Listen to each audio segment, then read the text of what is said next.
Bonsoir frères et sœurs et bienvenue sur Radio et Télé de Vie. Nous sommes très contents, très heureux de vous avoir avec nous ce soir et de vous savoir aussi nombreux, connectés pour, n'est-ce pas, suivre l'émission. Donc ce soir, c'est une émission un peu improvisée et que nous organisons. Hein, donc, voilà, soyez en tout cas encouragés, fortifiés et puis comme d'habitude, prenez vos Bibles et puis si vous avez des questions, vous pouvez éventuellement nous appeler pour nous les poser. Voilà, Père, nous bénissons ton nom pour ta sagesse, pour ta bonté, ton amour. Merci pour ce moment que tu nous donnes. Merci pour ta sagesse et ton intelligence. Seigneur, nous te prions au nom de Yahushua d'ouvrir notre intelligence afin de nous éclairer, Seigneur, sur ta parole. Au nom de Yahushua, Seigneur, nous te prions, notre Père, notre Dieu. Amen. Voilà, bonsoir. Bonsoir, Paul. Bonsoir. Voilà, le micro qui est là. Bonsoir, frères et sœurs. Je suis très heureux d'être ici au studio avec mes frères et sœurs ici de Courcouronnes. Ça me fait un immense plaisir parce que je vais essayer de partager l'enseignement de ce soir. Je pense qu'il y a beaucoup de chrétiens qui ont beaucoup de questions à poser et je pense que le Seigneur va nous donner l'éclairage et va nous enlever les yeux, les écailles des yeux pour qu'on puisse comprendre ce qu'il y a à nous lire aussi à travers ces enseignements. C'est la première fois que tu participes en direct à l'émission de télé. C'est la première fois que je participe en direct, oui, effectivement. J'ai un peu le trac, mais je sais que Jésus est dans mon cœur, donc je ne crains rien. Donc je vous encourage justement à prendre vos téléphones et puis à poser toutes les questions que vous souhaitez qui vous tracassent un peu. Parce que c'est justement dans cet enseignement qu'on peut trouver la vérité qui, comme il nous l'est annoncé dans la parole de Dieu. On sait que Dieu dit la vérité et sa parole est la vérité. Alors si vous vous posez des questions, n'hésitez pas à appeler et probablement que le Seigneur mettra à cœur et puis la réponse vous l'aurez dans la bouche de Shora, éventuellement dans les frères ici participants.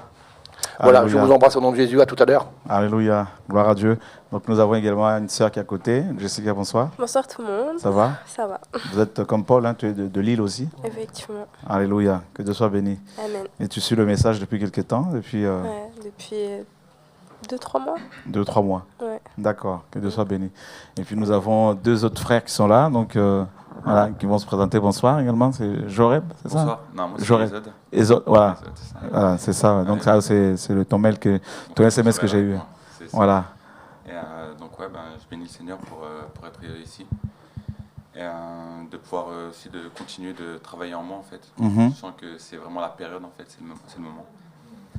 Et voilà, s'il y a des frères de Lille aussi qui peuvent peut-être se présenter aussi à travers de Skype pour qu'on puisse essayer de vraiment grandir en fait dans le Seigneur ensemble. Voilà, parce qu'on commence une œuvre, on essaie de commencer une œuvre à Lille. Donc si c'est possible, ça serait bien. Donc en fait, vos quatre, vous êtes de Lille. Hein, donc Paul, voilà, on a beaucoup prié depuis quelque temps pour qu'il y ait quelque chose à Lille. Et là, le Seigneur est en train de faire un travail avec ces jeunes. Que Dieu soit béni. Donc là, tu lances un appel aux frères et sœurs qui habitent Lille. Hein. Je crois qu'il va y avoir un mouvement à Lille. Amen. Non, si c'est pas tout de suite, en tout cas, c'est dans cette année en fait. Donc, Amen. je pense vraiment qu'il faut vraiment qu'on commence à bouger à Lille parce que Lille, c'est vraiment une ville trop chargée en fait. Et il n'y a pas eu vraiment de réveil encore. Enfin, moi, à ma connaissance en tout cas. Et je pense que Dieu a vu Lille aussi. Et donc, voilà. Alléluia. Que Dieu soit béni. Merci Seigneur. Merci Seigneur. Donc on sent que ça va effectivement bouger. Et voilà. Donc bonsoir. Bonsoir à tous. Moi, c'est Jorel. Et je suis de Lille. C'est Jorel, hein? Jorel. Ok. C'est ça. Je suis de Lille comme Yesod, Jessica et Paul. Et je suis vraiment content d'avoir rencontré leur chemin parce que je sens qu'ensemble, on arrive à avancer, à grandir dans la vérité. Donc, j'espère que le Seigneur continuera à nous guider comme ça. Voilà. Alléluia, gloire à Dieu. Et donc, tu es dans une démarche... Oui, là, je suis dans une période, ça fait quand même un bout de temps, ça fait maintenant 2 ans à peu près que je suis vraiment dans une démarche où je recherche le Seigneur, où j'ai vraiment ce besoin en fait qui se révèle à moi et donc je suis dans cette démarche-là. D'accord. Et je cherche encore la vérité concernant certains points pour que ma foi se repose vraiment sur le roc et qu'elle ne soit pas fébrile. Et donc. Ok. Donc voilà, donc David, on va noter les questions. Effectivement, ouais, donc Oui, donc Michel qui est là, bonsoir Michel. Et bonsoir apôtre, bonsoir téléspectateurs de TV de Vie. Donc tu as une question là. Oui, j'ai une question apôtre, parce qu'en fait, il me semble, alors peut-être ai-je mal compris, il me semble que dans un enseignement, tu as dit que l'Église verra l'homme impie. Et j'aimerais que tu nous expliques davantage, parce que j'avais pas en fait cette lecture. Parce que pour moi en fait, au moment de l'enlèvement, en fait, l'homme impie en fait sera révélé après l'enlèvement. L'homme impie sera révélé après l'enlèvement. Et oui et non. D'accord. Donc nous sommes dans 2 Thessaloniciens chapitre 2. Donc voilà, c'est possible de fermer un peu la porte. Merci. Donc 2 Thessaloniciens chapitre 2. Michel, est-ce que tu peux nous lire du verset 1er au verset, n'est-ce pas, 3?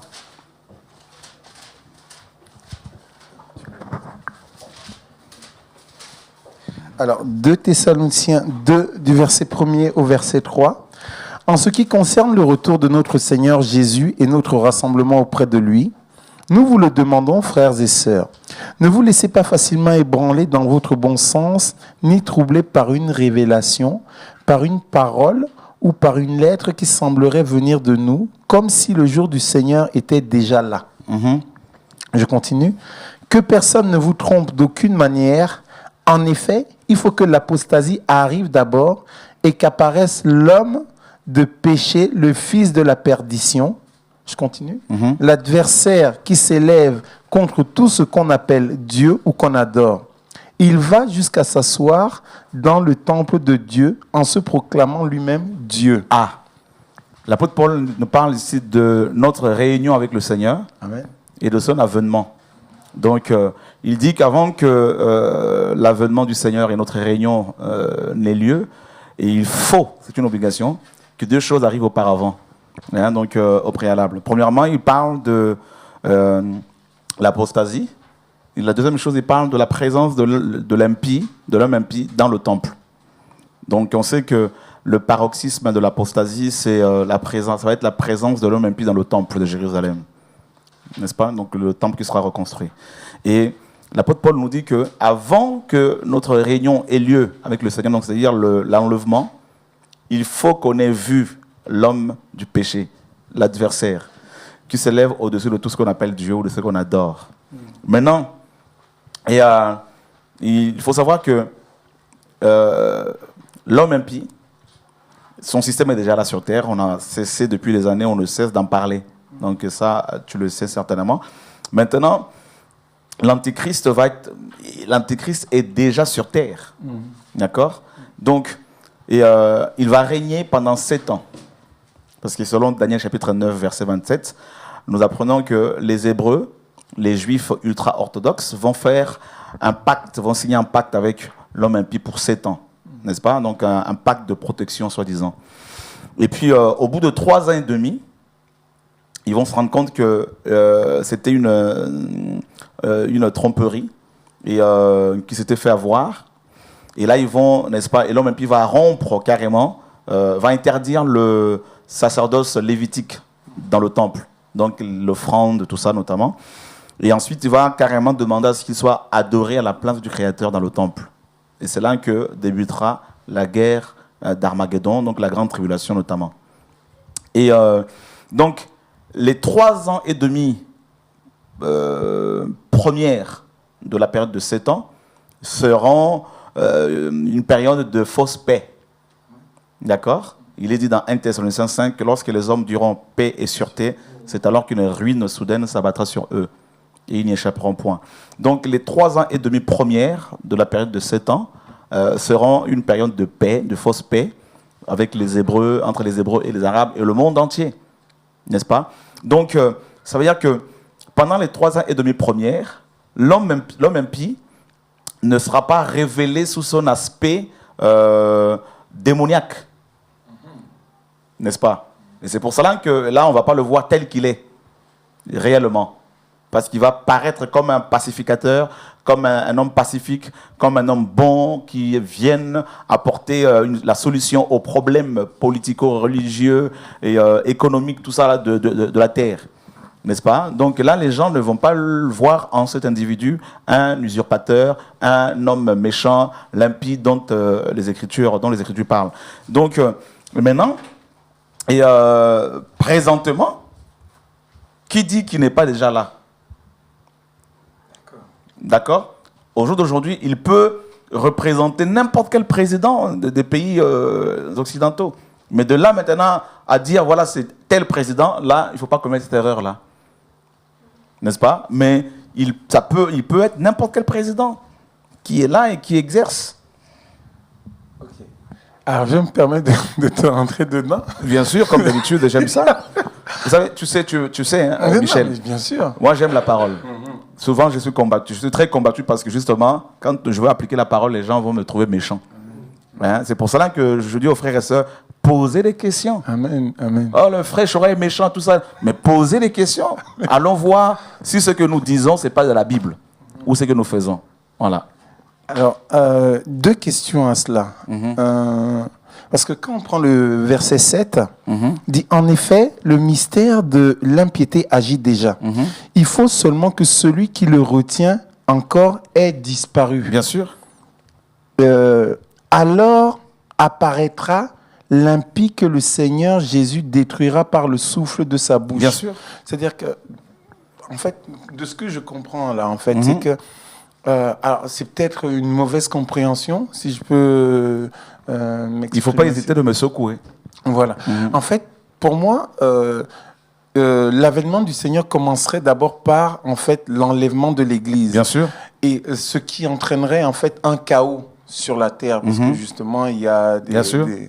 Et c'est là où, justement, les hommes vont rechercher, en fait, des solutions en dehors du Seigneur. Et c'est ça qui fera paraître, en fait, c'est ça qui amènera l'homme impie dans son règne, quoi, en fait. Ok, je comprends ce que tu veux dire. En fait, ce qu'il faut faire la part des choses. Et d'abord, il y a, vous savez que la plupart des prophéties bibliques sont relatives à Israël, concernent Israël. Donc, l'homme impie, le travail qu'il va faire, premièrement, il va le faire avec les Hébreux. D'abord, dans Matthieu chapitre 5, 43, le Seigneur dit aux Hébreux, « Je suis venu au nom de mon Père, vous ne m'avez pas reçu. Quelqu'un d'autre viendra en son propre nom et vous le recevrez. » Donc, on comprend par là que l'homme impie sera une personne d'origine juive. Ce ne sera pas un arabe, ou ça peut être un arabe, mais d'origine juive. Donc, c'est un juif. Pour qu'il soit accepté des juifs, il faut qu'il soit un juif. D'accord? Il faut qu'il prouve son appartenance à Israël. Donc, maintenant, dans un premier temps, il va signer cette alliance avec les juifs. Ça sera une alliance dans le secret. Là, il n'y a pas encore le chaos, parce que présentement en Israël, il y a le chaos. Sur le plan, n'est-ce pas, il n'y a pas la paix entre les Juifs et les Arabes, les nations arabes, n'est-ce pas? Donc, la plupart des nations arabes. Donc, il n'y a pas la paix. Donc, on parle de cette tension qu'il y a entre l'Iran et Israël, le Hezbollah et Israël, et la Syrie, tout ça. Donc, surtout la Syrie et l'Iran notamment. Donc, on voit que cette région est vraiment sur une poudrière. Donc, c'est là que l'homme impie va intervenir, parce qu'il va proposer maintenant un pacte de paix, n'est-ce pas? Dont Ésaïe 11 parle, hein, Ésaïe 28, 11, qui nous dit que ça va être une alliance de mort. Hein, donc, voilà, et un pacte de mort, que le Seigneur l'appelle comme ça. Donc, l'homme impie viendra d'abord pour proposer une fausse paix entre les Juifs et les Arabes. C'est ça, en fait, dans un premier temps. Maintenant, après le chaos que connaîtra le monde, donc déjà ce chaos est déjà amorcé actuellement avec les différentes crises que le monde traverse, hein, les nations traversent, les diverses crises économiques, politiques, tout ça, et familiales, morales. Donc le monde, on sent que nous sommes dans un temps où les nations aspirent à une autre politique, mais qui ne peut être proposée que par l'homme impie, qui sera proposée par l'homme impie, n'est-ce pas? Donc, c'est pour cela que les nations s'unissent de plus en plus, les puissances occidentales notamment vont imposer leurs idéologies aux nations, aux pays faibles et qui sont riches en ressources naturelles, tout ça, minières. Donc, et ça c'est connu. Et donc, on sent que les nations ont atteint leur apogée dans tout ce qui est immoralité, et sur le plan politique, il y a un chaos qui est là. Il y a un chaos. On le voit, on le sent. Hier, j'ai eu un entretien avec le président du Parti socialiste congolais. Et voilà, donc c'est le chaos. On sent, on discutait, il me disait c'est le chaos. Donc on sent que présentement les nations désirent une autre politique, n'est-ce pas? Donc voilà, maintenant ce chaos sera amplifié lors de l'enlèvement de l'Église. Mais sinon, le pacte que signera l'homme impie avec les Hébreux ne concerne pas forcément le chaos économique que le monde connaît actuellement. Concerne d'abord ce pacte sera signé pour régler les conflits qu'il y a entre les Hébreux et les nations qui les entourent. Parce qu'Israël veut avoir la paix. N'est-ce pas? Je prends un exemple. Dans Psaume 83, par exemple. Psaume 83. Regarde ce que la parole nous dit au verset 5. À partir du verset 3.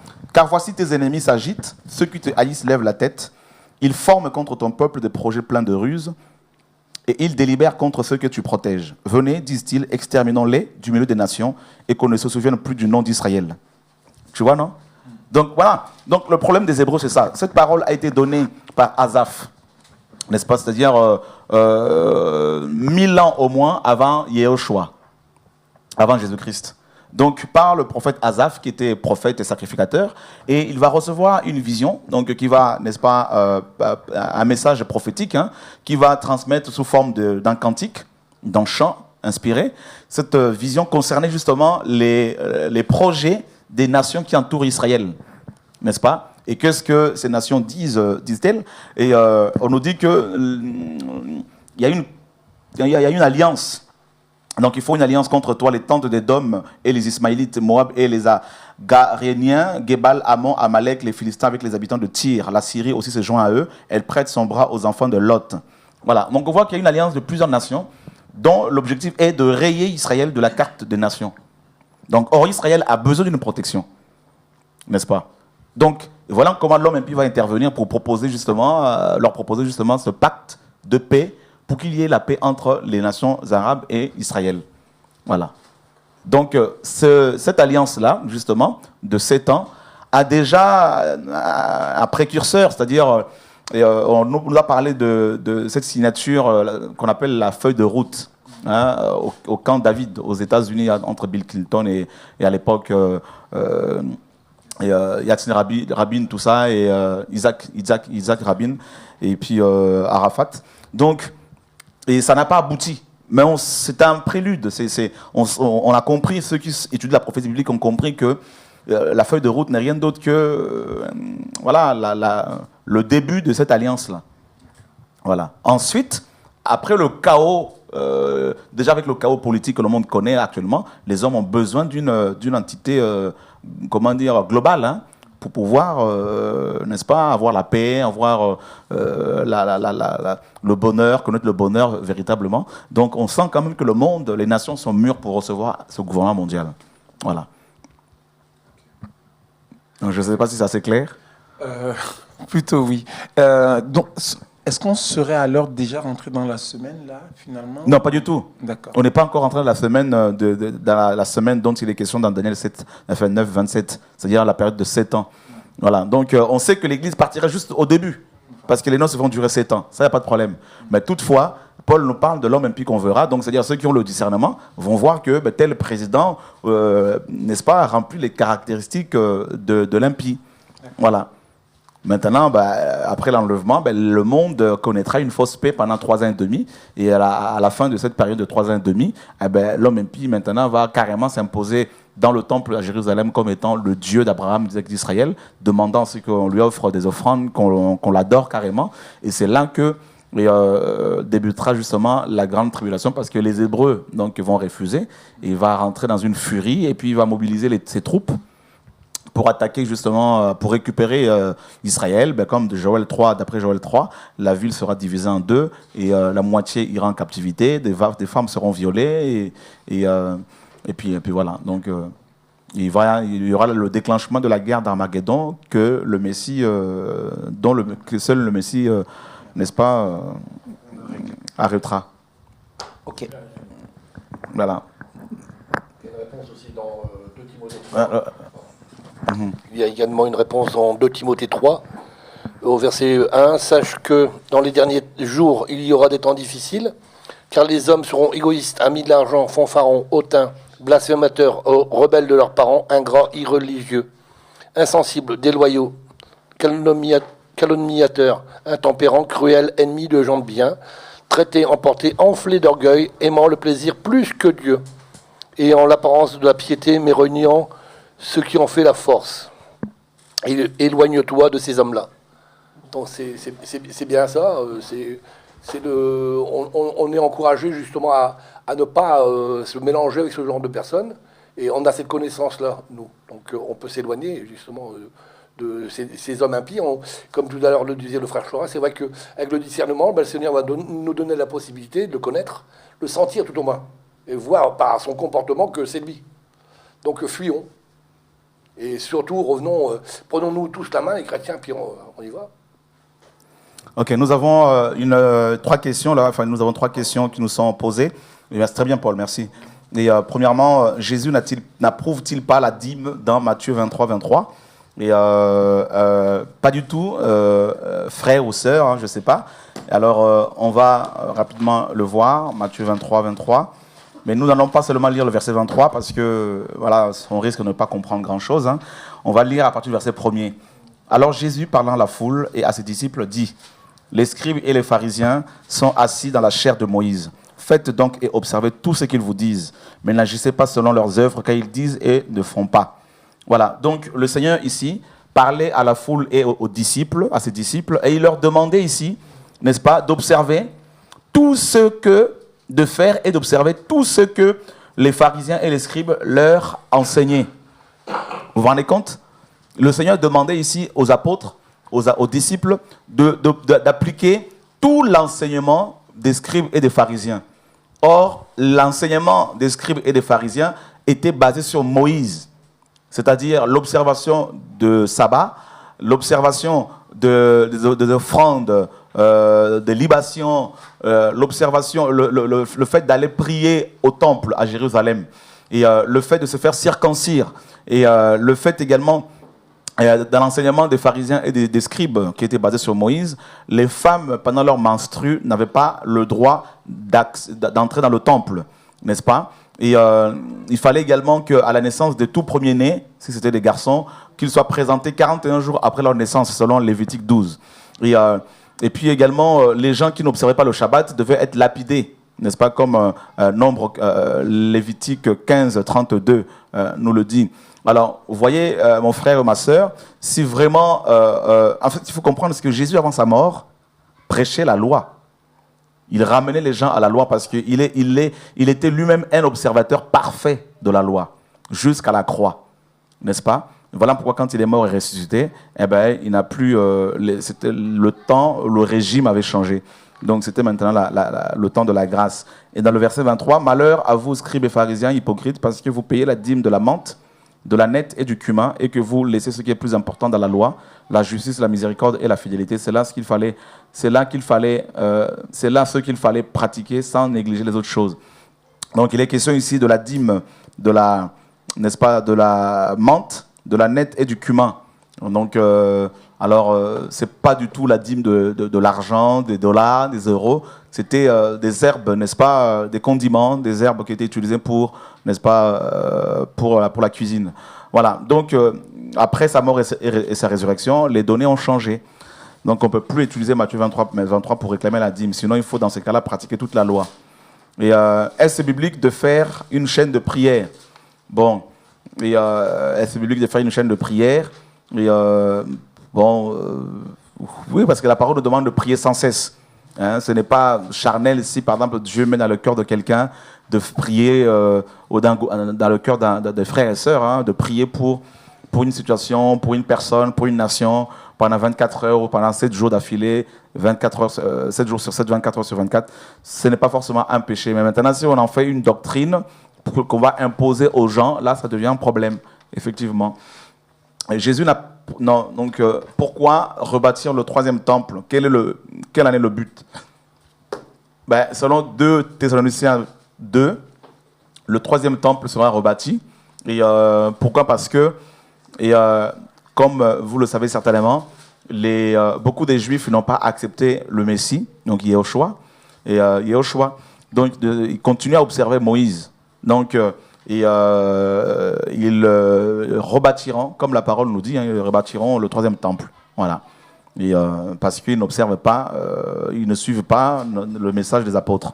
Donc, et puis, ce qu'il faut savoir, c'est que le temple, était l'épicentre du judaïsme antique, n'est-ce pas? Donc, le temple était vraiment l'épicentre des 12 tribus, carrément, d'Israël. Donc, voilà pourquoi, pour retrouver leur unité nationale, les Hébreux orthodoxes, donc les Juifs orthodoxes, pensent qu'il faut absolument rétablir le 3e temple, reconstruire. Donc, c'est ce qu'ils sont en train de faire. Ils ont déjà n'est-ce pas, tous les outils, les ustensiles qui seront utilisés dans ce 3e temple. Voilà. Voilà. Et c'est dans ce 3e temple, justement, que l'homme impie cherchera à se faire adorer. Voilà. Donc, d'autres questions, Michel, qui trottent dans l'esprit des gens, des frères et sœurs, en ce moment, ici et là, non? François, moi j'ai une question. En fait, j'ai 2 questions. Donc, il y en a une par rapport à la loi et à la Nouvelle Alliance. Donc, concernant en fait la Nouvelle Alliance, je voulais savoir si certaines choses de la loi sont encore en vigueur, notamment les lois concernant certains aliments ou des choses comme ça. D'accord. À cause notamment d'un verset dans Ésaïe 66, verset 16 et verset 17. Où l'on parle de la viande de porc, tout ça. Oui, où l'Éternel dit que ces gens-là qui mangent la chair de porc il les punira, il les châtiera. D'accord. Donc ça me trouble. Et surtout qu'après, dans Acte 15, verset 19, les premiers chrétiens disaient aux nouveaux convertis de s'abstenir, par exemple, de la viande sacrifiée aux idoles, des viandes étouffées et du sang d'animaux aussi. Ok. Je voulais savoir si les lois concernant les aliments ou les lois dites de santé étaient encore en vigueur. Ok, mais regarde, dans Acte 21, par exemple. Tu peux nous lire Acte 21 à partir du verset 17 au verset 24.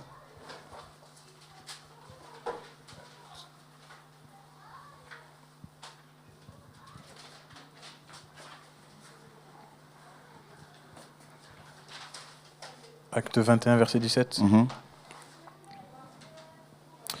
Lorsque nous arrivâmes à Jérusalem, les frères nous reçurent avec joie. Le lendemain, Paul se rendit avec nous chez Jacques et tous les anciens s'y réunirent.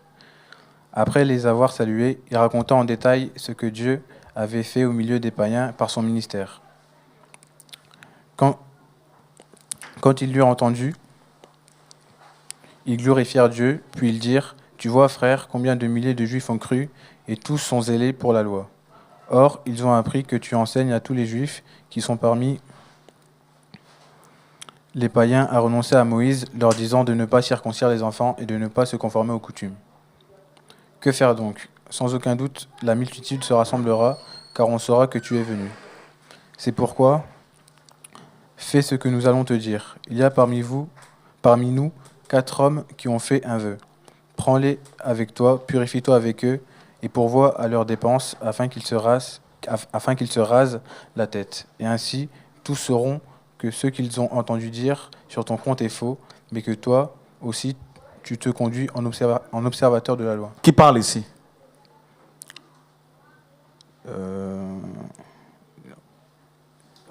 C'est Paul. Non, Paul. verset 4. Tu regardes bien, donc c'est Jacques qui parle. Jacques, d'accord. Regarde le verset 19.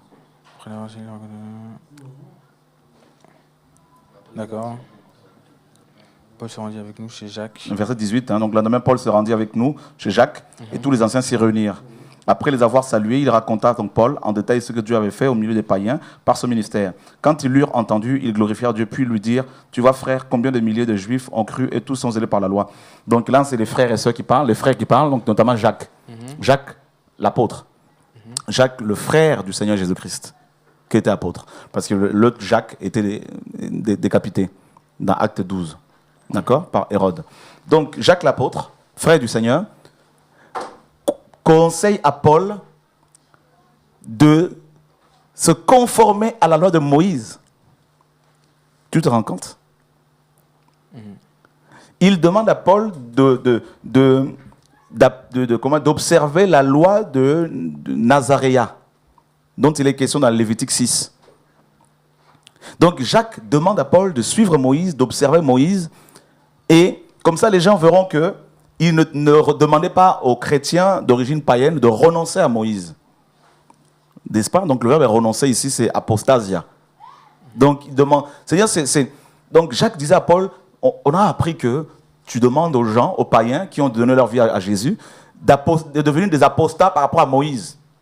Alors il faut maintenant que tu prouves le contraire, que tu te rases la tête avec les gens qui sont avec nous, qui ont fait des vœux, que tu ailles au temple avec eux, que tu fasses aussi que tu offres l'offrande qui est exigée. Donc que tu fasses des offrandes d'animaux, des sacrifices d'animaux, alors que Christ était déjà mort depuis. Tu vois, tu te rends compte? Donc ça veut dire quoi, mon frère? Ça veut dire que la plupart des apôtres là mélangeaient encore la grâce et la loi, Moïse et la grâce. Tu te rends compte?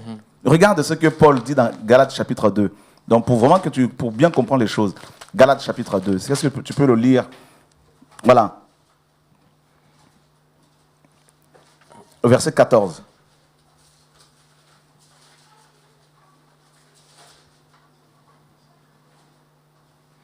Voyant qu'il ne marchait pas droit selon la vérité de l'Évangile, je dis à Céphas, en présence de tous, si toi qui es juif, tu vis à la manière des païens et non à la manière des juifs, pourquoi forces-tu les païens à judaïser? Tu vois?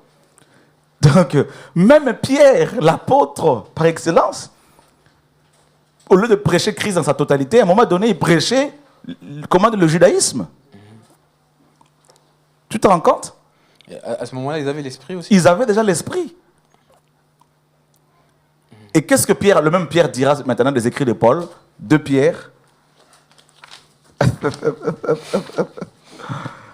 J'espère que ça nous fait du bien ce soir. Alléluia. Merci Seigneur. 2 Pierre chapitre 3, mon frère, tu peux nous lire les versets 15 et 16?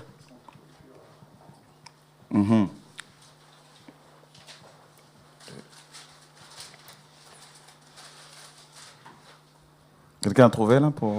Croyez que la patience de notre Seigneur est votre salut, comme notre bien-aimé frère Paul vous l'a aussi écrit, selon la sagesse qui lui a été donnée. C'est ce qu'il a fait dans toutes les lettres, où il parle de ces choses dans lesquelles il y a des points difficiles à comprendre, dont les personnes ignorantes et mal affermies tordent le sens, comme celui des autres Écritures, pour leur propre ruine. Pierre reconnaît que Paul avait reçu une sagesse que lui n'avait pas reçue, et qu'il y a beaucoup de choses qu'il développait dans ses lettres que lui-même ne comprenait pas. Comment cela est-il possible? Ben oui, Paul était l'apôtre des païens. Donc, il a reçu beaucoup de révélations concernant la grâce, l'œuvre de la croix. Tu comprends? Donc, les apôtres, eux, étaient restés trop judaïsants. Ils étaient restés sur Moïse encore. Pierre même voulait construire, avant la mort de Christ, il voulait construire une tente pour Moïse, tellement qu'il aimait Moïse. Tu vois? Donc, quand Dieu lui dira dans Acte 10... Quand tu lui as montré cette nappe qui est descendue du ciel, lève-toi, tue et mange, Pierre va contester disant non. Ils sont impurs. Non, mais je ne peux pas manger, depuis mon enfance, je n'ai jamais mangé d'animaux impurs. Or, ces animaux impurs, dont la consommation était interdite sous Moïse, étaient une préfiguration des païens, de nous autres. Parce que quand Dieu envoie Pierre chez Corneille, Pierre lui dira, savez-vous qu'il est interdit à un juif de se lier d'amitié avec un païen? Mais Dieu m'a appris à ne regarder personne comme impur. Parce que Corneille était un officier romain. Son nom Corneille signifie oiseau. C'est-à-dire Corneille est une des espèces de corbeau. Tu te rends compte? Or, le corbeau était un des animaux le plus répugnants sous la loi. Donc, maintenant, Dieu demande à Pierre d'aller manger Corneille, en gros. Un corbeau. D'aller chez lui de prêcher Christ. Donc Pierre n'a pas saisi. Et voilà pourquoi, maintenant, les apôtres, même quand ils ont siégé dans Acte 15, ils vont demander aux gens de ne pas manger des animaux étouffés, tout, parce qu'ils étaient encore sous Moïse, bien qu'ils aient reçu l'Esprit. Et quand Paul reçoit l'éclairage, il dira, mangez de tout ce qui se vend au marché. Il n'avait même pas compris le message de Christ par rapport au sang, parce que Moïse interdisait la consommation du sang d'animaux. Mais quand Jésus vient, il demande aux gens maintenant de consommer non du sang d'animaux, seulement mais le sang humain. De boire du sang humain. Parce que dans Jean 6, il dira, celui qui ne boira de mon sang n'aura pas la vie. Voilà pourquoi beaucoup parmi ses disciples n'allèrent plus avec lui parce qu'ils étaient scandalisés. Tu comprends? Comment cet homme peut-il nous demander à boire son sang alors que Moïse nous a interdit de boire du sang humain et lui il va plus loin encore, nous transformant ainsi en des véritables cannibales, zombies. Parce que non seulement qu'il faut boire de son sang, mais il faut manger sa chair. Tu te rends compte? Donc, c'est pour cela qu'il y a beaucoup de combats dans nos églises, tout ça, parce qu'on ne veut pas de cette parole, on ne veut pas la comprendre. Beaucoup ne veulent pas la comprendre, mon frère. Parce que les pensées du Seigneur sont tellement profondes que quand il nous révèle sa parole, là, c'est difficile pour nous autres de l'accepter parce que elle rencontre une armure là, qui est là pour nous protéger, soi-disant. Là, c'est la culture, c'est le raisonnement, c'est l'intellect, l'intellectualisme, tout ça. Donc, du coup, ça paraît... Waouh, c'est difficile. Voilà. Ok, d'accord. C'est bon, C'est bon? Je suis un peu éclairé là-dessus. Et ma deuxième question, c'était concernant l'Esprit Saint. Est-ce qu'on peut être baptisé du Saint-Esprit sans en avoir pleinement conscience? Non. Ok.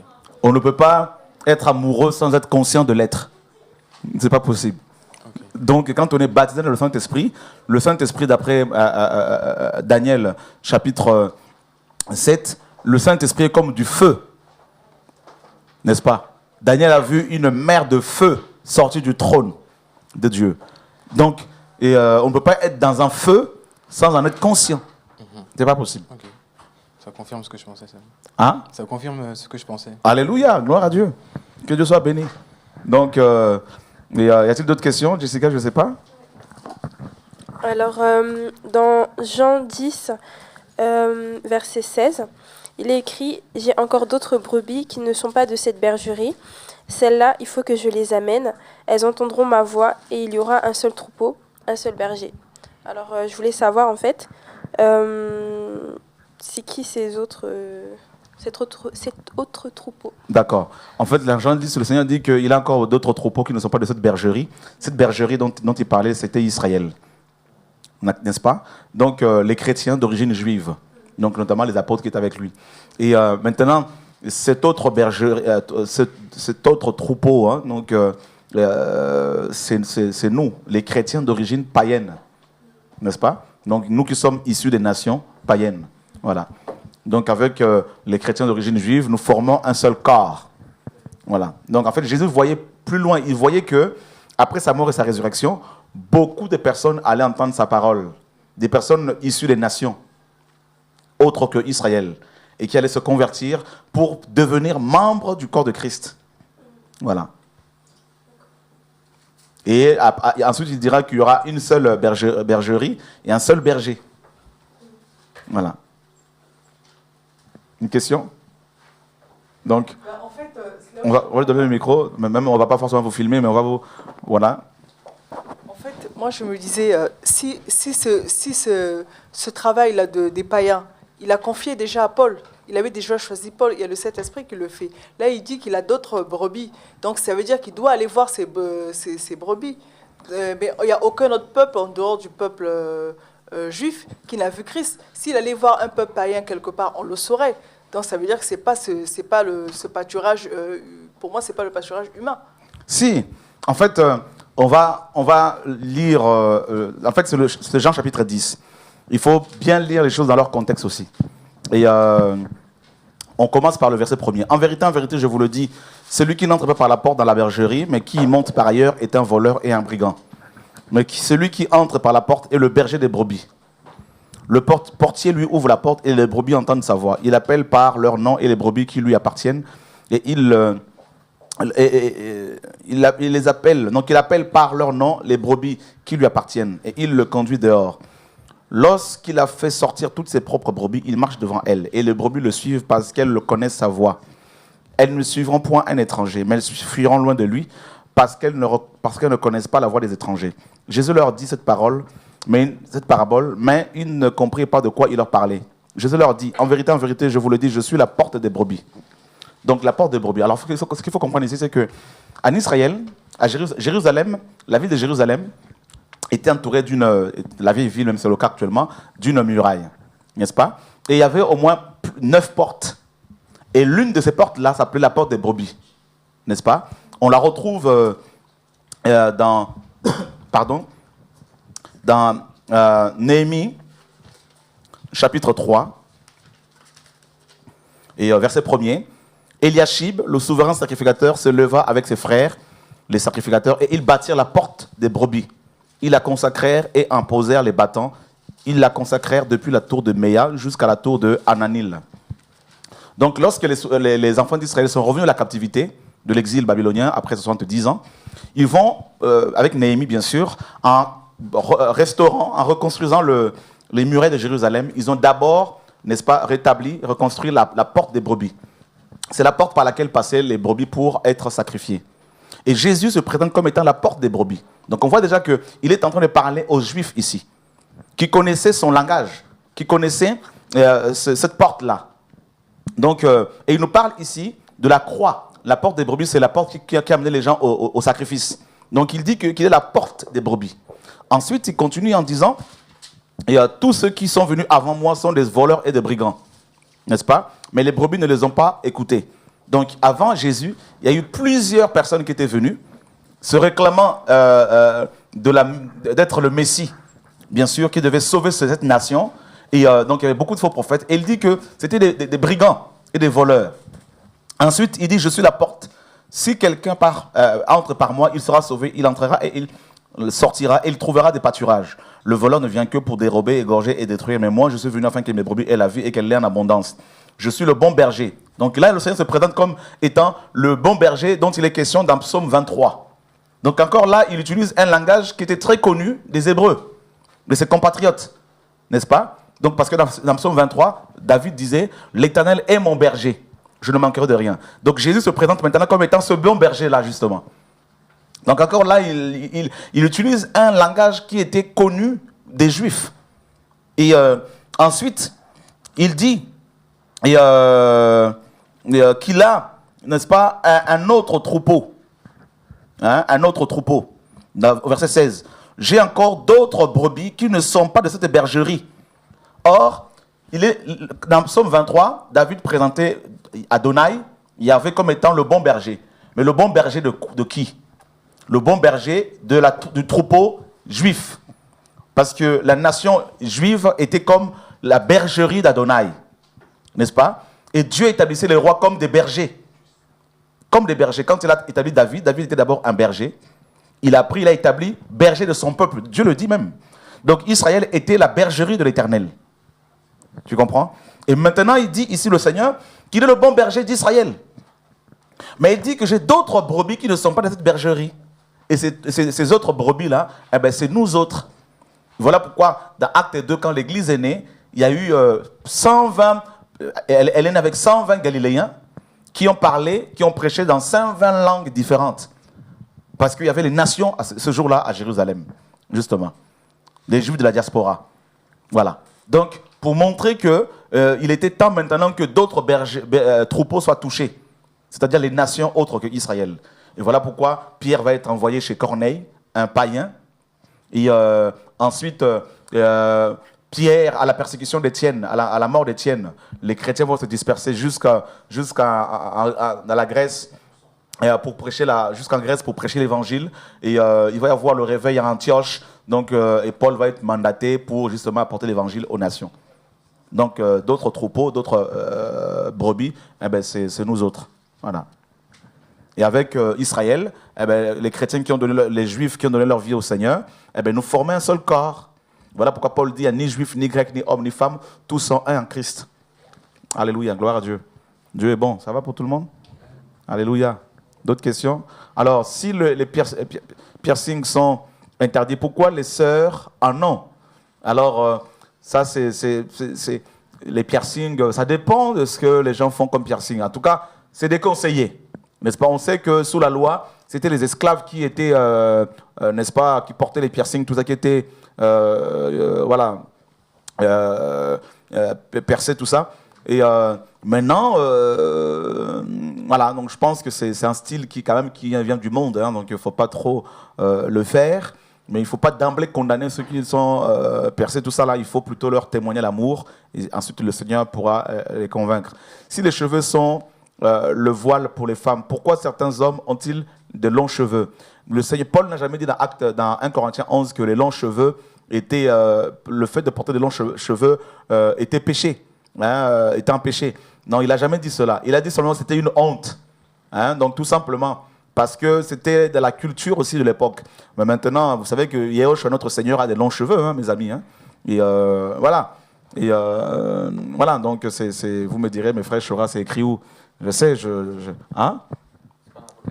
Oui, bien sûr, il a des cheveux, beaucoup de cheveux. Donc, voilà, donc il ne faut pas d'emblée condamner les hommes qui ont de longs cheveux et qui prêchent l'évangile. Voilà. Moi, j'aurais bien voulu en avoir aussi un peu. Voilà. Donc, j'ai 16 ans. Comment réagir aux enseignements que l'on reçoit à l'école? Exemple, l'évolution.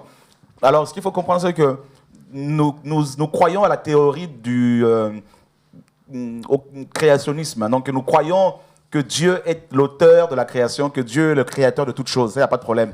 Mais dans cette création, certaines espèces ont pu évoluer. Ça, il n'y a pas de problème avec le temps. Donc, il y a eu des mutations, tout ça. Ça, ce n'est pas un problème. À la base, Dieu a créé un homme et une femme et des animaux. Bien sûr, on peut parler de l'évolution, bien sûr, parce que la Bible en parle. Vous croyez que l'homme n'a pas évolué? L'homme a évolué.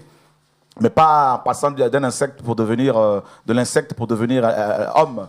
N'est-ce pas? Non, ce n'est pas dans ce sens-là. L'homme a été créé parfait et il a évolué dans le mal, bien sûr.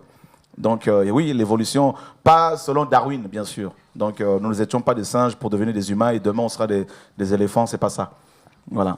Justement, en fait, pour rebondir un peu sur la question, je voulais savoir, parce que moi, j'avais dit que j'avais suivi quelques enseignements... Le micro, oui. J'avais suivi quelques enseignements hébraïques, en fait.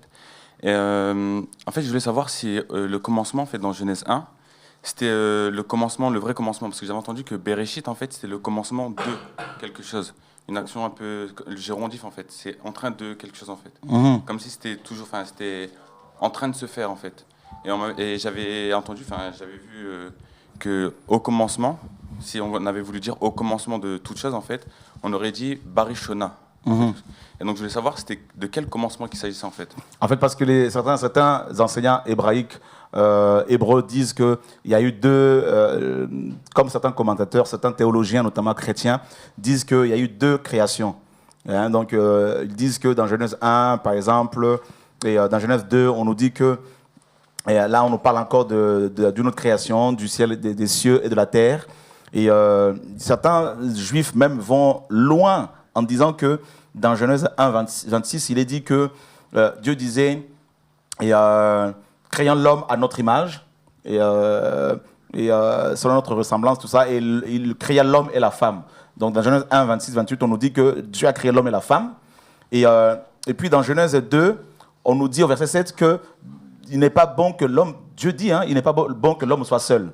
Donc beaucoup se disent, mais si dans Genèse 1, 26, 28, on nous dit que Dieu a créé l'homme et la femme, comment ça se fait que dans Genèse 2, 7, le même Dieu va dire qu'il n'est pas bon que l'homme soit seul? N'est-ce pas? Alors certains juifs qui sont à la base de cette polémique disent que dans Genèse 1, 26, Dieu a créé Adam et Lilith. Lilith était, d'après eux, le nom de la première femme.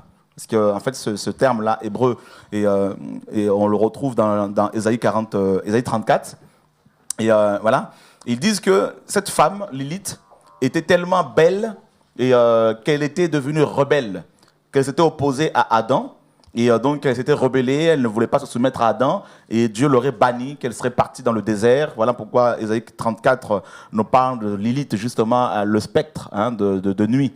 Donc, Lilith, qui serait la première femme que Dieu avait créée, et elle serait devenue un démon de nuit, ou la sirène, parce que Lilith est traduit également par sirène de nuit, ou succube, incube.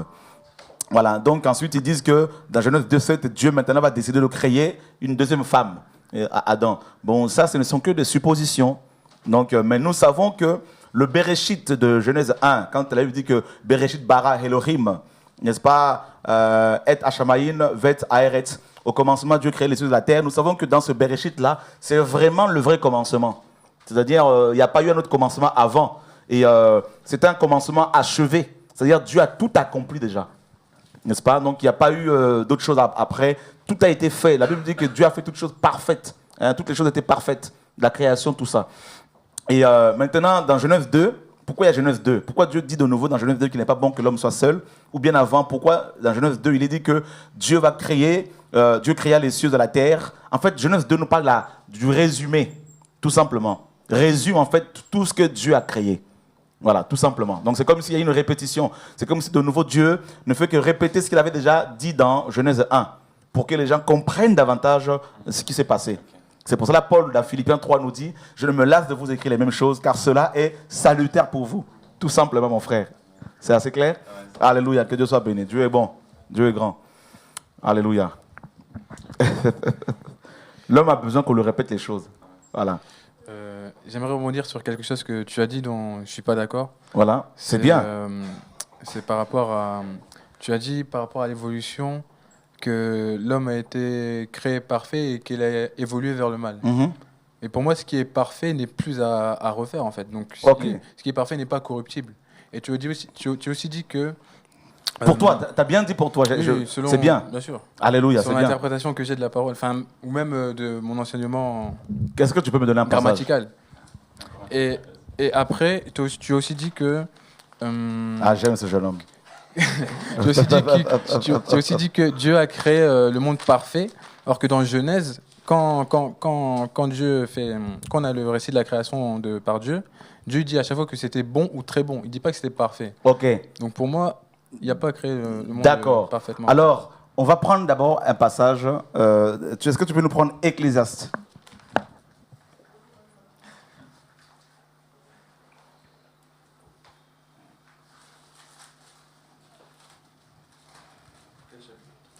Et Ecclésiaste chapitre 7.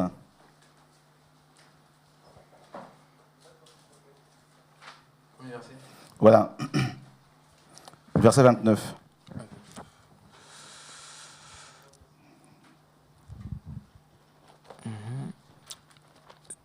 À partir du verset 29 Juste le verset 29. Ah, d'accord. Seulement, voici ce que j'ai trouvé, c'est que Dieu a fait les hommes droits, mais ils ont cherché beaucoup de détours. Ok. Donc, Dieu a créé des hommes droits, la droiture, la perfection. Et ils ont cherché beaucoup de détours. Et ça, c'est Ecclésiaste qui nous l'apprend. Le Dieu parfait ne pouvait pas créer une œuvre imparfaite.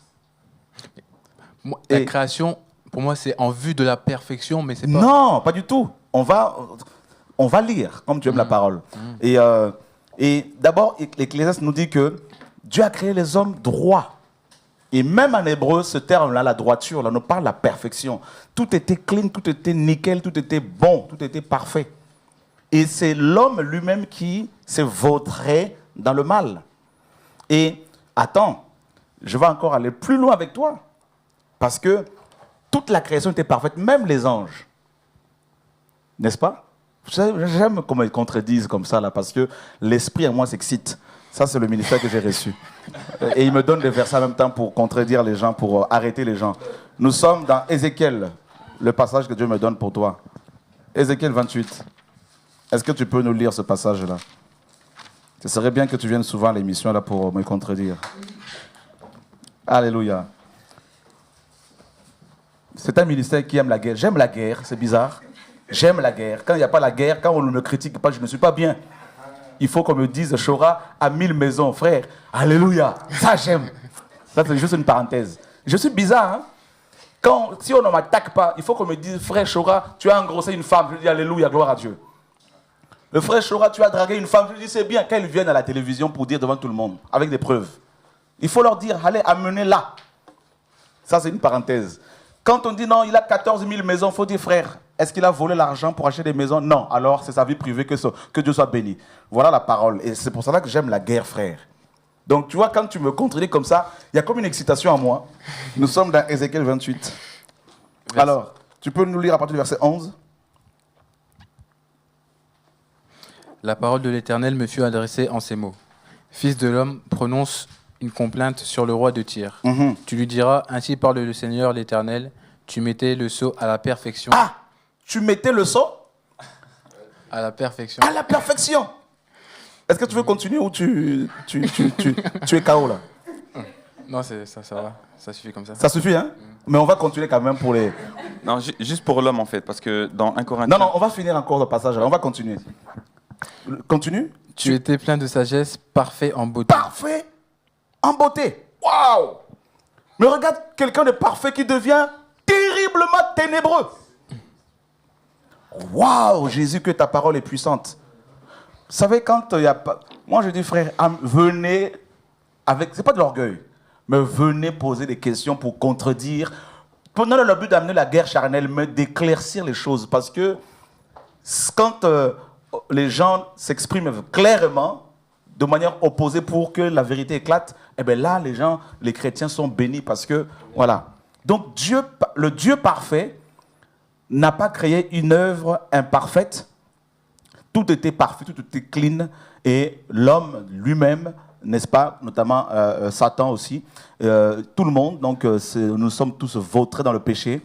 Et tu étais en Éden, le jardin de Dieu, tu étais couvert de toute espèce de pierres précieuses, de sardoine, de topaz, de diamant, de chrysolite, d'onyx, de jaspe, de saphir, d'escarboucle, d'émeraude et d'or. Voilà. Donc, voilà, on ne peut pas reprocher à notre Créateur d'avoir créé des êtres inachevés, des êtres imparfaits. Nous étions créés, frères, tout était clean. Et Dieu n'y est pour rien de tous nos problèmes qui nous arrivent. Il n'y est pour rien. Il n'y a rien de bon à nous. Et nous devons véritablement nous repentir pour repartir vers le Seigneur et accepter le plan du salut. Voilà. Maintenant, c'est vrai qu'après l'œuvre de la création, de la croix, et lorsque nous aurons des corps incorruptibles, après la résurrection, parce que le mal sera banni totalement, et bien là, on ne sera plus tenté par le mal. Et là, pendant l'éternité, on sera dans la gloire du Père. Alléluia. Gloire à Dieu. Une autre question? Non, mais en fait c'était la même chose. En fait, c'était vraiment sur l'homme, avec 1 Corinthiens 15, où il dit ainsi en est-il de la résurrection, la résurrection des morts. Le corps est semé corruptible, il ressuscite incorruptible. Il est semé méprisable, il ressuscite glorieux. Il est semé infirme, il ressuscite plein de force. Il est semé corps animal, il ressuscite corps spirituel. Voilà. Et donc, il explique c'est pourquoi il est écrit le premier homme Adam devint. Donc, c'était pour rejoindre un peu Jurel, en fait, qui explique que, en fait, il y a une progression, en fait. Au début, on est imparfait. Non, pas du tout. Plus qu'on est corruptible et qu'on devient incorruptible. Non, on est corruptible à partir de la chute d'Adam et Ève. Parce que là, Dieu dit à Adam, je mets devant toi le bien, la mort et la vie. En gros, les deux arbres. Mais choisis la vie. Parce que Satan était parfait. La parole le dit clairement. Il avait aussi le libre arbitre, comme Adam, de choisir lui-même. Et c'est ça l'amour de Dieu. Dieu est tellement amour qu'il a créé des êtres parfaits et en même temps, il met devant eux le bien et le mal et leur dit, choisissez le bien. Mais vous avez aussi la possibilité de vous opposer à moi et j'obéirai.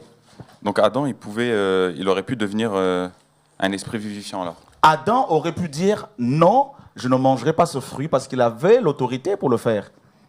Il avait l'autorité, bien sûr.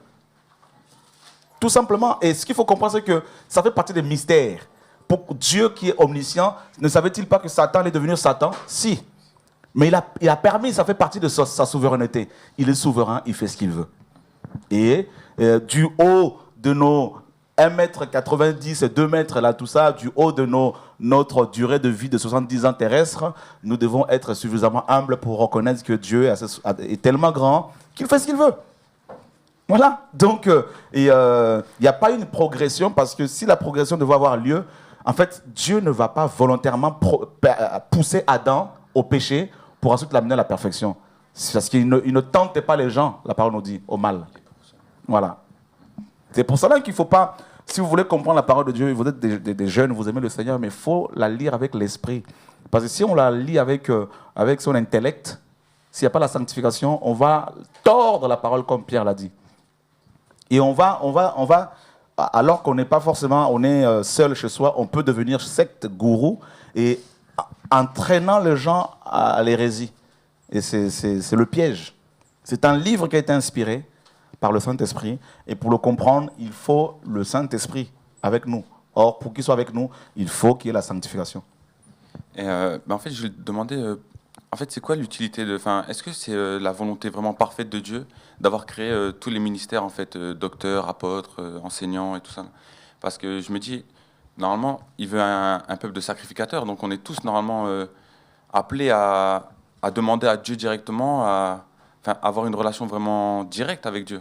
Donc, pourquoi on a besoin encore des apôtres? On a encore besoin, puisque c'est lui le véritable apôtre, c'est lui le véritable pasteur. C'est lui. Donc, pourquoi il a instauré encore ça chez les hommes? Pourquoi as-tu besoin de Jessica? Mais là, en fait, là, je vais rejoindre Paul. C'est-à-dire ta future épouse. Mais là, en fait, je vais rejoindre Paul, parce que Paul, il dit que comme tout a été révélé, en fait, on n'a plus forcément besoin de ça, en fait. De quoi? Ben, Paul, il appelle, je ne sais pas s'il appelle les gens à rester célibataires ou... Si. Si, mais parce que je pense que c'est parce que tout a été révélé. Maintenant, on a compris le sens de... En fait, Paul n'a pas dit que c'était la loi coercitive de Dieu. Et Paul donnait un avis, il donnait un conseil pour ne pas que les mariés aient des tribulations de la chair, tout simplement. Mais il n'a pas dit que Dieu m'a dit qu'il ne faut plus se marier. Il dit qu'il y en a qui ont des dons de célibat comme lui, mais voilà, il ne va pas l'imposer à tout le monde. Parce qu'en fait, moi, j'avais compris ça comme... je pensais que... En fait, pourquoi, par exemple, j'ai besoin de Jessica? En fait, c'est la préfiguration, c'est pour m'apprendre un peu les attributs de Dieu, en même temps comprendre la soumission de la femme, la soumission de l'Église par rapport à Christ, en même temps... c'est un peu tout ça. Je pense qu'il a essayé de nous montrer partiellement les choses. Bien sûr. Pour qu'on puisse comprendre qu'on sera parfait. Bien sûr. C'est ça. Bien sûr. En fait, c'était une préfiguration. Le couple humain est une préfiguration de l'Église et Christ. Adam et Ève préfiguraient Christ et l'Église. Bien sûr. Maintenant, pourquoi as-tu besoin de la sœur? Parce que l'homme a été créé pour vivre en société. Et l'apôtre Paul nous dit dans 1 Corinthiens 11 que nous sommes les membres du corps de Christ et que nous avons besoin les uns des autres. Donc, il y a ce qu'on appelle c'est le principe de la communion fraternelle. La communion fraternelle n'est pas unilatérale. Ça veut dire que les apôtres dépendent aussi des frères et sœurs. Les prophètes dépendent aussi des frères et sœurs. Donc, il n'y en a pas un qui soit au-dessus des autres. C'est Christ qui est la tête. Maintenant, il y a une interdépendance des uns vis-à-vis des autres. Parce que ce que le frère a, moi, je ne l'ai pas. Ce que j'ai, lui, il n'a pas. Donc, du coup, il y a forcément une interdépendance. Donc, on prie les uns pour les autres, on s'encourage mutuellement. Et c'est ça le corps de Christ. Dieu l'a fait ainsi parce qu'il a voulu que nous apprenions à dépendre les uns des autres. En fait, nous sommes le corps de Christ et chacun de nous a reçu une partie de lui. Donc, maintenant, si tu rassembles toutes ces parties, nous avons Christ dans sa globalité. Voilà. C'est ça, en fait, le mystère de l'Église. Voilà, le corps de Christ. Alléluia. Je vois que vous méditez beaucoup la parole de Dieu, c'est très bien. Mais il y a besoin de l'esprit, du recadrage. Adam et Ève étaient-ils sauvés? D'après les Écritures, oui, parce que quand ils sont tombés, Dieu va tuer un animal, dans Genèse 3, et avec sa peau, il va couvrir leur nudité. C'était une préfiguration du sacerdoce de Moïse et de la mort de Yeshua. Et ensuite, dans Genèse 4, on nous dit qu'à la naissance de l'enfant de Seth, les hommes ont commencé pour la première fois à invoquer le nom du Seigneur. Donc, ces hommes-là, parmi ces hommes, il y avait Adam et Ève, bien sûr. Maintenant, peut-on mettre des rajouts aux cheveux? Bon, ça dépend. Si c'est des cheveux naturels, c'est-à-dire, il y a beaucoup de femmes indiennes qui laissent pousser leurs cheveux afin de les offrir, elles font des vœux pour offrir leurs cheveux à des divinités hindouistes. Hein. Donc, maintenant, ces cheveux naturels, en tout cas, c'est déconseillé parce que vous pouvez attraper vous faire contaminer par des esprits impurs, des sirènes des eaux notamment. Donc, ce n'est pas conseillé. Maintenant, des rajouts synthétiques pour les femmes africaines notamment qui ont des problèmes avec leurs cheveux naturels, bon, si ce n'est pas trop flagrant, pourquoi pas. Mais si c'est des cheveux de plusieurs couleurs, des couleurs bizarres, tout ça, bon, c'est pas vraiment conseillé. Si c'est pas, voilà, il faut quand même un peu de... Voilà, il faut pas trop d'extravagance. Voilà, il faut pas d'extravagance. D'où vient le nom sirène des eaux et Marie de nuit dans la Bible? Alors dans Ésaïe 34 Ésaïe 34 le verset 14, les animaux du désert y rencontreront les chiens sauvages et les boucs s'y appelleront les uns les autres. Là, le spectre de la nuit aura sa demeure et trouvera son lieu de repos. Le mot spectre ici, n'est-ce pas, en hébreu, c'est Lilith. Et Lilith a été traduit en français par spectre ou encore vautour, corbeau. ou encore sirène, n'est-ce pas, dans d'autres versions. Voilà, donc, et on sait également que dans Apocalypse 12, lorsque Satan a été chassé du ciel, il est tombé, il y a une partie de démons qui sont tombés dans les eaux. Voilà, donc, voilà. Et d'après les témoins de Jéhovah, ils disent que Jésus est plus petit que le Père, Jean 14, 28. Alors Jésus n'est pas Dieu. Et en fait, dans Philippiens 2, 9, 2, 5 à 9, on nous dit que Jésus-Christ, n'est-ce pas, s'était dépouillé de ses attributs divins et pour, n'est-ce pas, paraître comme un vrai homme, avec un corps qui est limité par, n'est-ce pas, le temps, l'espace et dans l'espace, et un corps qui pouvait être tué, qui pouvait avoir faim, qui pouvait se fatiguer, comme on l'a vu dans Jean 4, on nous dit que Jésus-Christ fatigué du voyage, assis au bord d'un puits, du puits de Jacob. Donc, voilà, c'était volontaire. Mais c'est pour cela que Jésus-Christ est homme, parce qu'il avait deux natures sur terre. Hein. Donc Jésus-Christ est homme, n'est-ce pas? Et était, bien sûr, il a dit qu'il était plus petit que le Père parce qu'il s'était carrément rabaissé pour se mettre à notre niveau afin de nous racheter. Voilà. Mais Jésus-Christ est Dieu. En tant que Dieu, Dieu n'a pas de père, de mère, de fils, de père, de mère, de commencement de vie, ni de fin de vie. Voilà. Et que dire des anniversaires, de la fête de Pâques, tout ça? Alors, les fêtes d'anniversaire sont des fêtes. La fête d'anniversaire est une fête d'origine païenne, d'origine égyptienne, hein, d'origine païenne. Maintenant, je ne suis pas là pour condamner ceux qui fêtent leurs anniversaires, mais très honnêtement, je ne fête pas mon anniversaire parce que c'est une fête d'origine païenne. Voilà. Voilà, c'est païen, c'est complètement païen. C'est le premier dans la Bible à avoir fêté son anniversaire, c'était, Pharaon. Et il a, n'est-ce pas, fait pendre le panetier, donc un de ses serviteurs, Genèse 40. Et le deuxième et le dernier homme à avoir fêté son anniversaire, c'est Hérode dans Matthieu 14. Et il a fait exécuter Jean, n'est-ce pas? Donc on n'est pas là pour faire l'apologie de notre jour de naissance, pour s'auto-glorifier, pour se glorifier soi-même. Maintenant, ceux qui décident de fêter leur anniversaire, c'est leur problème. Mais personnellement, non, ça ne m'intéresse pas. Fêter son anniversaire, fêter l'anniversaire de son église, de son couple, très honnêtement, ou le jubilé, parce qu'on a 50 ans de ministère ou 50 ans de mariage, très honnêtement, voilà, c'est complètement païen tout ça. Et qui sont les deux témoins d'Apocalypse 11? Ces deux témoins d'Apocalypse 11 ne sont pas identifiés. Il y en a qui disent que c'est Élie et Moïse, d'autres c'est Élie et Enoch, parce que c'est les seuls hommes qui n'ont pas connu la mort. Ça, ce sont des supputations, donc on ne peut pas bâtir une doctrine sur des suppositions, des supputations. Donc il ne faudrait pas rajouter quand la Bible ne dit rien, et non plus retrancher quand la Bible dit quelque chose. Donc on doit respecter les Écritures, ce n'est pas précisé, et on sait que ces deux prophètes, c'est vrai, ont les mêmes autorités que Élie et Moïse parce qu'ils ont la capacité de fermer le ciel pendant le nombre de leurs prophéties, hein, pendant le temps de leur prophétie. Et puis ils ont également la capacité de changer de l'eau en sang comme Moïse. Mais toutefois, de là à dire que c'est Moïse et Élie, il ne faut pas le faire. Voilà. Il y en a qui disent que c'est deux entités, deux groupes de personnes. Frère, il ne faut pas supputer, s'il vous plaît. Que dire des dinosaures et des hommes préhistoriques s'il n'y a pas d'évolution selon Darwin? Alors, la parole, c'est simple, mes amis. C'est simple, les dinosaures ont bel et bien existé parce que les preuves sont bien sûr tangibles, hein, donc palpables, on ne peut pas les nier. Les squelettes sont là, on le voit, et voilà. Donc, ils ont bel et bien existé. Donc, nous croyons que ce sont des animaux qui ont été exterminés lors du déluge, voilà, avec Noé, et selon Genèse 6. Donc, c'est l'hypothèse. Alors, les scientifiques disent que c'est une espèce de météorite, tout ça, qui a frappé la Terre, et puis après, il n'y a plus de vie sur Terre. Bon, ça encore, c'est des supputations, et ils n'ont pas des preuves. Donc, vous savez, les scientifiques, ils disent beaucoup de choses. Hein. Voilà. Donc, maintenant, nous allons croire que c'est plutôt avec le déluge que ces animaux ont été complètement exterminés. Voilà. Et Darwin, pour votre information, Darwin n'était pas du tout athée. Darwin croyait en Dieu, n'est-ce pas? Mais il ne croyait pas que les espèces ont été créées. Donc, il a cru qu'il croyait à un Big Bang qui a donné naissance aux espèces, tout ça, des microbes, à des particules au départ. Enfin bref, mais il croyait en Dieu, voilà. Et mettre sur la copie du bac, je ne sais pas, au bac, si les réponses doivent être anti-bibliques.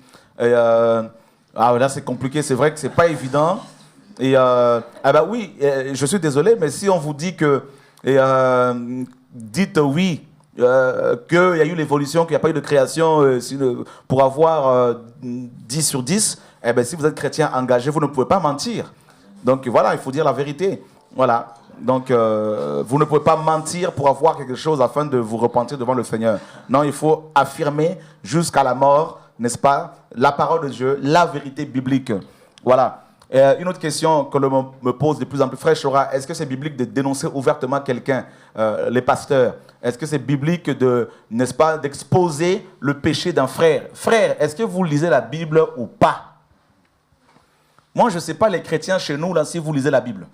Lorsque nous dénonçons les autres pasteurs en dehors de nos églises, vous étiez les premiers à acclamer « Oui, Frère Chora prêche ». Vous êtes sortis des églises où les pasteurs vous ont volé, vous ont couché avec vos femmes. Vous étiez le premier à acclamer, à dire, Frère Chora, dénonce ces pasteurs. Cite même leur nom. Vous étiez là les premiers. Mais quand on commence à le faire chez nous, vous êtes les premiers aussi à dire, il n'est pas sage, il n'y a pas l'amour. Eh bien, je vais vous dire une chose, je m'en fiche. Vous me connaissez. Je m'en fiche. Prouvez-moi que ce n'est pas biblique. Frère, la parole nous dit clairement dans 1 Timothée chapitre 5, verset 19, si un ancien pêche, il faut le reprendre devant tous, afin que tout le monde éprouve de la crainte. Pourquoi voulez-vous être dans les sentiments encore jusqu'à ce jour? Si vous voulez suivre les hommes, laissez-moi vous dire, si vous mourrez comme ça, vous allez droit en enfer. Continuez à suivre les hommes. On dénonce les gens non parce que nous croyons être mieux qu'eux. On dénonce parce que quand les gens ne veulent pas se repentir, après avoir fait un travail dans les coulisses depuis des mois et des mois, eh bien, qu'est-ce que la parole nous dit? Eh bien, quand ces personnes continuent à se justifier, on les expose publiquement. Voilà. Et quand on le fait, il y en a qui se disent, eh ben non, on n'est pas les seuls, il y a d'autres voleurs. Frère, il ne faut pas mélanger les choses. Il ne faut pas mélanger les choses. Nous devons être bibliques. C'est pour cela que nous voulons que les frères et sœurs posent des questions véritablement. Il faut être dans la parole de Dieu. Il faut aimer la parole de Dieu plus que les hommes, plus que nos vies. La parole de Dieu, mes amis, est immuable et nous devons nous soumettre à la Bible. Personne n'est au-dessus de la parole de Dieu. Voilà. Et quand on va dire, non, mais le frère Chora a une maison, tout ça, frère, je n'ai pas volé l'argent de quelqu'un pour faire une quelconque affaire. La parole est claire, nous devons être bibliques. La parole est vraie. Nous sommes dans 2 Samuel chapitre 12, verset 12. Vous savez, quand les hommes de Dieu de la Bible sont tombés dans le péché, Dieu a exposé leur vie et cela a été écrit et on le lit. Mais quand il s'agit de nous, on veut que les gens se taisent. Eh ben, il ne faut pas, mes amis, qu'on soit dans les sentiments. Au nom de Yoshua. 2 Samuel chapitre 12, verset 12. Car tu as agi en secret, et moi je ferai cela en présence de tout Israël et à la face du soleil. Voilà. David a été avec la femme de Bathsheba, n'est-ce pas, dans le coulisses, et Dieu l'a exposé devant tout le monde. Voilà. Donc il faut que nous soyons bibliques. Il faut que nous soyons bibliques et ne restons pas dans les sentiments humains. Voilà. La parole est claire. La parole est claire, il faut être biblique. Si vous voulez voir la gloire de Dieu, marchez selon la parole de Dieu. Et quand il y a une situation donnée, il faut se dire, est-ce que c'est biblique ou pas? Est-ce que c'est écrit ou pas? L'apôtre Paul a repris l'apôtre Pierre devant tous les frères et sœurs dans Galates chapitre 2. Voilà, frère, la parole doit être appliquée à tout le monde. Voilà. Donc, oui, alors pour revenir à ce que tu disais, en fait, on reçoit pas mal de personnes aussi qui sont plus ou moins ébranlées par diverses choses qui se passent ici et là. Et on sent un peu de crainte, même à la limite. On n'ose pas dire certaines choses parce qu'on se dit que si le Seigneur s'est servi de cette personne, un peu comme du temps de Saül, où on voit que Saül avait dévié, mais David n'a point dit de mots ou n'a point touché à loin de l'Éternel, quand bien il était tombé. Alors, quelle doit être notre attitude quand on voit que une personne qui était un de nos frères est tombé et est sorti? Est-ce qu'on doit le dénoncer ou est-ce qu'on doit quand même faire attention pour que la malédiction ne nous frappe point? Mais ça, ce sont les chrétiens religieux qui pensent comme ça. Parce qu'ils tordent les Écritures. D'abord, ce qu'il faut comprendre, c'est que Saül était roi. Ce n'est pas le même contexte. Saül était roi d'Israël et Dieu l'avait rejeté. Maintenant, David a eu l'occasion à 2 reprises de le tuer. Il ne l'a pas fait. Parce que ce n'est pas à lui de tuer les gens. Ce n'était pas à lui. Mais par contre, quand Saül est tombé dans un péché, Dieu a exposé son péché devant tout le peuple.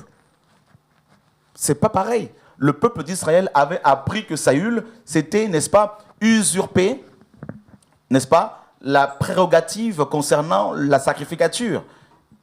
Qu'il avait carrément d'abord refusé de tuer les animaux qui avaient été, n'est-ce pas, parce que le Seigneur l'avait envoyé pour décimer Amalek. Et les animaux également. Et lui, il avait gardé les animaux gras pour lui. Donc ce péché a été dénoncé ouvertement par Samuel. Ce n'est pas le même contexte. Samuel, le prophète, a dénoncé ouvertement, n'est-ce pas, Saül. Et ensuite, quand David, à son tour, est tombé dans un péché, Dieu a envoyé Nathan pour l'amener à la repentance. David a voulu se justifier. Et Nathan dira, c'est toi, cet homme-là.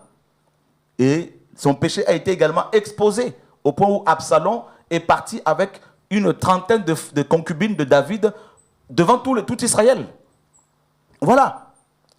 Et maintenant, un frère qui pêche, quelle doit être notre attitude? Selon Matthieu 18, 15, si ton frère a péché, va, reprends-le entre toi et lui. Si tu écoutes, tu l'as gagné. Donc écouter, ça veut dire quoi? Écouter, ça veut dire se repentir véritablement. Et puis, ensuite, ne plus chercher, ne pas chercher à se justifier. Parce que quand il y a la repentance, on ne se justifie pas. Ensuite, s'il n'écoute pas, tu prends un ou deux témoins. S'il n'écoute pas non plus les témoins, eh bien, tu le dis à l'église et tu le considères comme un païen. La parole le dit clairement. Et maintenant, si un frère a été aidé, on a aidé un frère pour qu'il soit dans la repentance pendant des mois, et que devant nous, il reconnaît et dans les coulisses, il se justifie, eh bien là, qu'est-ce que la parole nous dit? Eh bien là, on expose la situation pour que tout le monde sache. Et cela, comme Paul le dit dans 1 Timothée 5, cela va amener la crainte dans 1 Timothée 5, 19 à 20. Voilà ce que la parole nous recommande. Nous devons être justes. Si on a dénoncé le péché ailleurs, on doit également le dénoncer à l'intérieur, dans nos assemblées. Et si on ne le fait pas, ça veut dire que nous cautionnons le mal. Et il y en a qui vont dire, mais comment tu n'as pas vu cela, toi qui es depuis des années avec les personnes? Frère, depuis 2005, je ne suis pas pasteur d'une église locale. Depuis 2005, je suis dans la mission. Et maintenant, frères et sœurs, Judas était avec Jésus et il volait dans la caisse. Les apôtres l'ont vu comment? Longtemps après. C'est dans la Bible, c'est écrit. La parole est claire, vous lisez la Bible, mais soyez biblique. Vous savez, ce n'est pas une joie quand un frère, quand une personne tombe dans un péché. Ce n'est pas une joie parce qu'on n'est pas là pour détruire les gens. Mais il faut quand même que la parole soit appliquée parce que moi, Dieu me demande d'appliquer la parole. Il me dit, si tu ne le fais pas, je vais t'enlever. Et je ne vais pas mourir avant le temps. Voilà. Et cela doit amener la crainte également dans toutes les églises que nous avons implantées pour que les frères et sœurs comprennent que désormais, frères, il faut que les gens soient dans la vérité, qu'on vive la parole qui est prêchée. Voilà.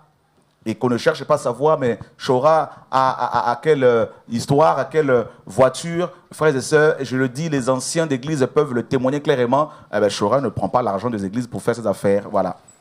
Et que Dieu soit béni. Et nous voulons être bibliques, Michel, et il faut être la parole. Dieu m'a dit de sonner la trompette, et je dois sonner la trompette, le chauffard.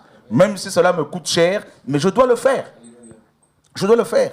Et vous savez, à cause de ma position, et la position que j'ai prise pour défendre la vérité, et défendre les enfants de Dieu, des voleurs, des charlatans, des gens qui peuvent les violer, mes amis, on me traite de tous les noms.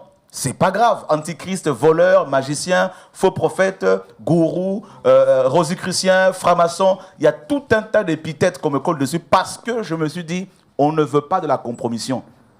Oh non, il a été avec telle femme. Non, il a fait la cour à telle femme. Vous priez, Dieu vous montrera. Frère, priez toujours. Et amenez-moi cette femme à la radio de vie, à la télé de vie. Voilà, c'est la parole. L'apôtre Paul dit, nous sommes au milieu d'une bonne et d'une mauvaise réputation. La parole le dit, de la gloire et de l'ignominie. C'est biblique, dans 2 Corinthiens 4.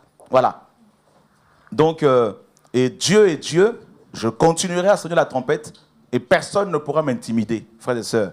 Je suis autonome, je donne l'autonomie à toutes les assemblées et je parlerai pour dire aux frères et sœurs que Jésus revient, il faut se réveiller et je continuerai à prier pour les frères et sœurs qui tombent dans un péché et qui veulent se repentir véritablement. On priera pour eux. On a prié pour des frères et sœurs qui étaient tombés hier et qui se sont repentis. On n'a pas eu à les exposer, mais quand si on le fait pour les frères et pour d'autres, c'est parce que quelque part, il y a un travail qui a été fait au préalable. Voilà. Donc, que Dieu soit béni. Moi, je voulais juste une précision parce que dans votre position, c'est beaucoup plus facile de pouvoir attaquer les pasteurs. Mais mettez-vous à la place d'une brebis, dont le pasteur, on sait qu'il a fait ceci, cela. Dans la position de la brebis dans une église, comment il va pouvoir dire au pasteur, il doit en parler à d'autres pasteurs ou bien... C'est difficile parce que déjà, il y a la crainte. On dit qu'il ne faut jamais critiquer les pasteurs, il ne faut jamais rien dire contre les pasteurs. Les gens sont dans une position, ils ont même peur de Bien sûr, mais c'est ce que j'ai constaté. C'est ce que j'ai constaté même chez nous. Il y a des victimes qui ne voulaient pas parler. Qui ne voulaient pas parler parce qu'ils se disent « Oui, mais il ne faut pas dire mon nom là-dedans. Et il ne faut pas parler parce que c'est une attitude aussi religieuse. » N'est-ce pas? Parce que c'est comme ça les gens ont été formés. Ne touchez pas loin de Dieu. On ne demande pas aux gens de manquer du respect aux frères et sœurs.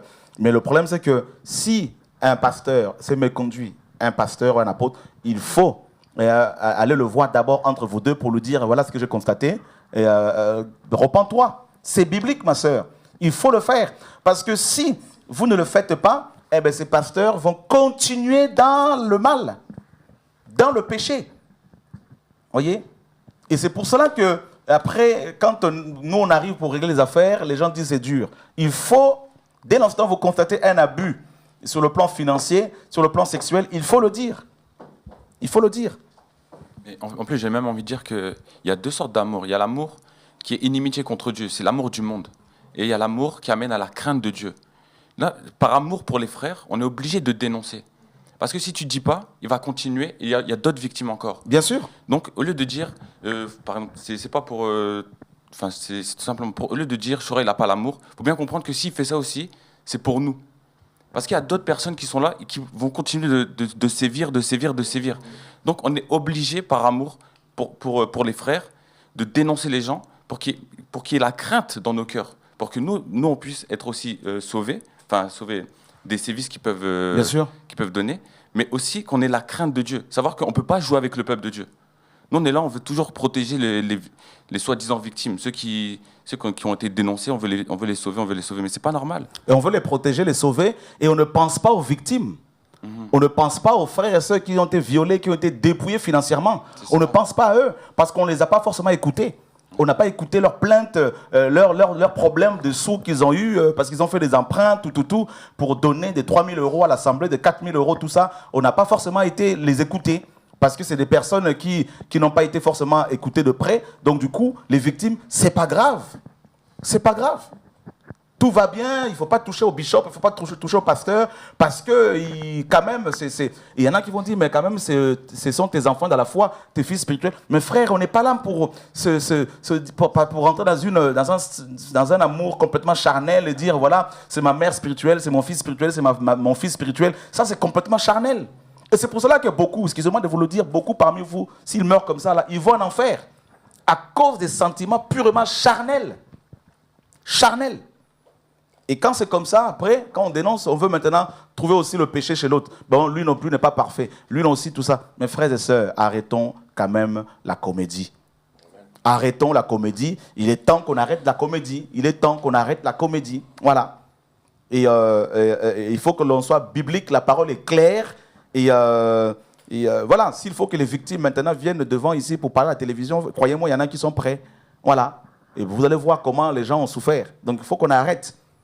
Quand, je me rappelle, il y a un pasteur qui est ici, qui était à côté ici, en région parisienne ici, qui a violé sur une période de 10 ans une 50aine de femmes de son assemblée. Et je vous dis, plus d'une trentaine parmi ces femmes étaient venues me voir au bureau avec mon équipe pour recevoir la délivrance. Il y en a qui nous ont confié des choses terribles. Il y en a qui étaient violés pendant 3 ans, alors qu'elles étaient mariées. Il y a eu des mineurs, des choses incroyables. Et quand Dieu m'a demandé de dénoncer ce pasteur, je l'ai fait, je l'ai vu pour l'avertir, il n'a pas voulu, je l'ai dénoncé. Eh bien, je me rappelle, il y a le président des pasteurs, ici en Île-de-France, qui était venu me voir, le président des pasteurs, notamment africain, pour me dire, pourquoi ne nous as-tu pas consulté pour qu'on règle cette affaire entre nous? Je lui ai dit, mon frère, je n'ai pas été établi par le Seigneur pour dépendre de votre pastoral, n'est-ce pas? Pour vous rendre des comptes.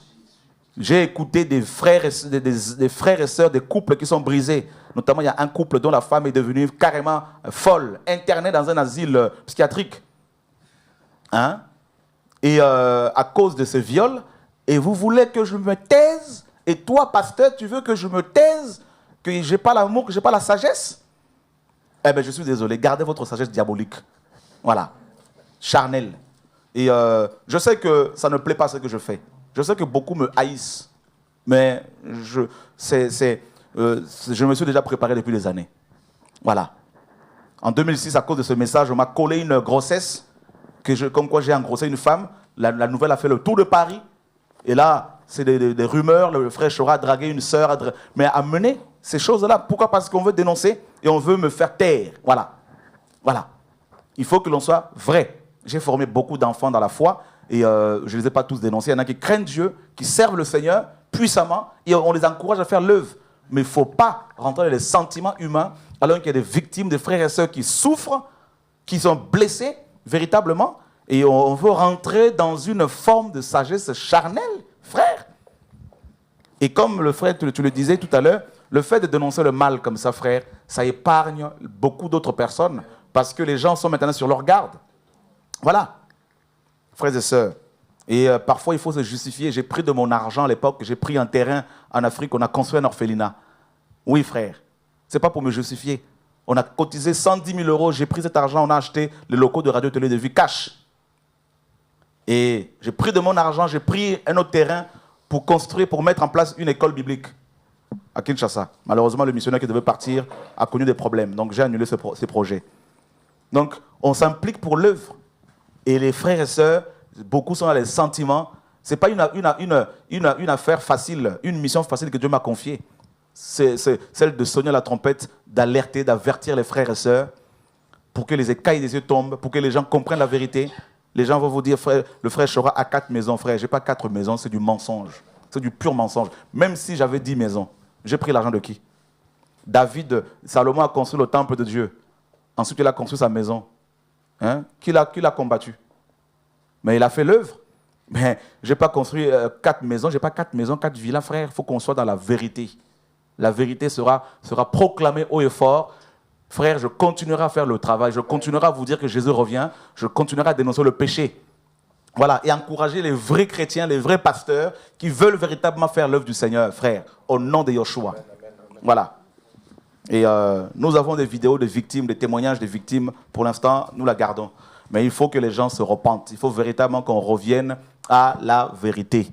Frères et sœurs, voilà mon combat. Dieu m'a confié une charge, Paul, qui n'est pas évidente. Mais je dois me soumettre à sa volonté. Alléluia. Voilà. Donc, c'est pas évident. Et il y a beaucoup de témoignages que nous recevons, que je reçois, des frères et sœurs qui sont violés par des pasteurs. Tout récemment, on a eu une émission, un programme d'enseignement à Évry. Vous avez suivi certainement, c'est sur YouTube, Dailymotion, le témoignage de cette femme qui a été violée pendant 3 ans par son pasteur. N'est-ce pas? Donc, et vous voulez qu'on se taise, frères et sœurs? Et quand on le fait, quand on dénonce chez nous, on dit non. Et si on ne le dénonce pas, on va dire non, il cautionnait.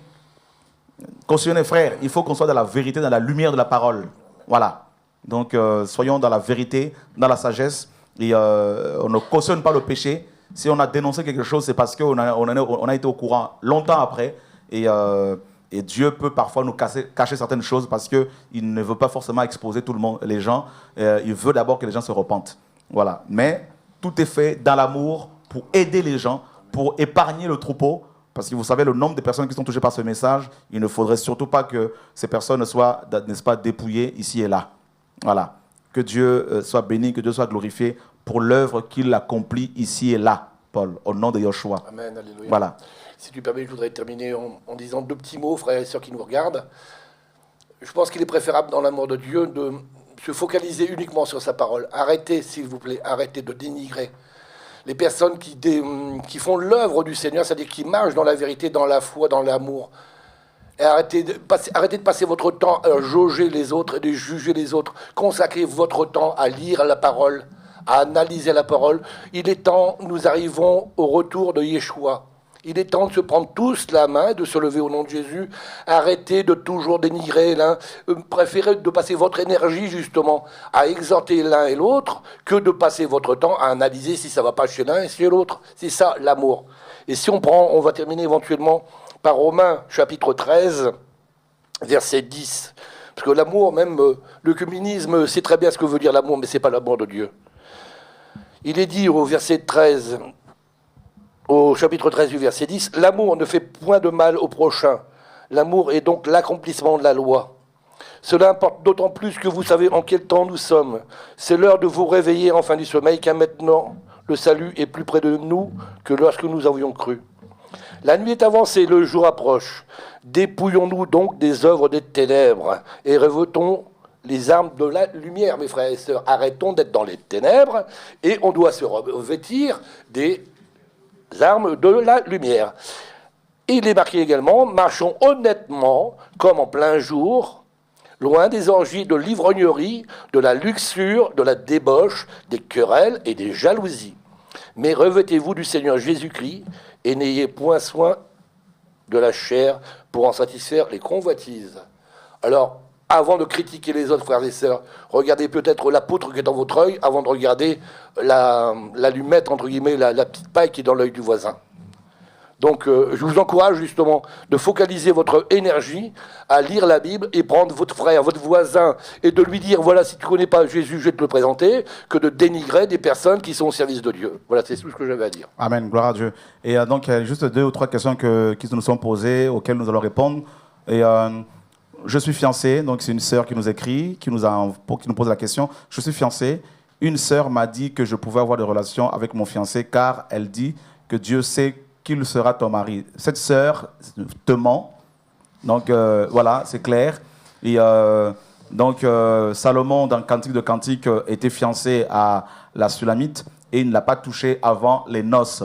Voilà, donc ça, c'est tous ces problèmes, c'est toutes ces choses-là qui n'est-ce pas, gangrènent nos églises. Le péché sexuel, la cupidité, le mensonge, tout ça, les cancans, les machins, les critiques, les murmures, tout ça, c'est ça. Ça gangrène nos églises. Vous savez, le peuple n'a pas changé.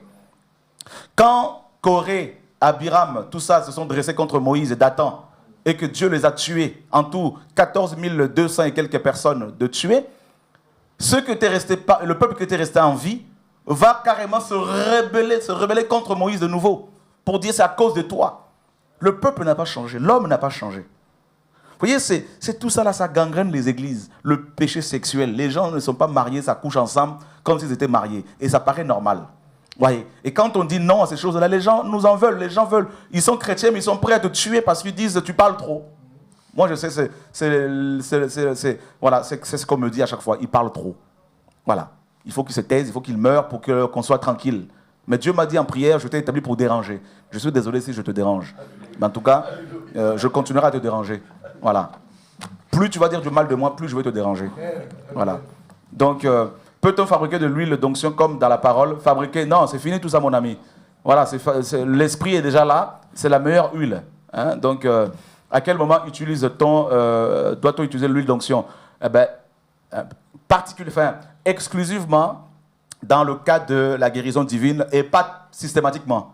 Voilà, donc Marc chapitre 6 et Jacques 5, n'est-ce pas, 13 à 15. Donc quand il est question de prier pour les malades et tout ça, mais pas de manière récurrente. Voilà. Et voilà, dire bon anniversaire ou merci quand on nous le dit, est-ce mal? Non, je n'ai pas dit que c'est mal.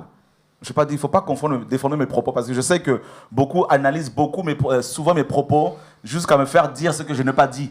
Et c'est ça aussi le problème. Hein? Donc voilà, donc ce n'est pas mal. Nous disons que la fête d'anniversaire est d'origine païenne, d'origine égyptienne.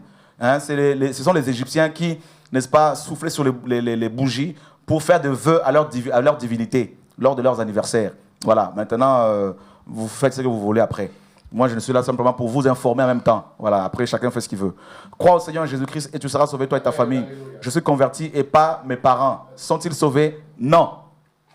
Parce que dans Acte 16, là-bas, 30 à 31, et cette parole avait été donnée au geôlier qui était père de famille. C'était le chef de cette maison. Donc, quand un chef est touché, forcément, toutes les personnes qui sont sous son autorité vont être influencées par son comportement. Donc, c'est dans ce sens-là. Josué disait également, moi et ma maison, nous servirons le Seigneur.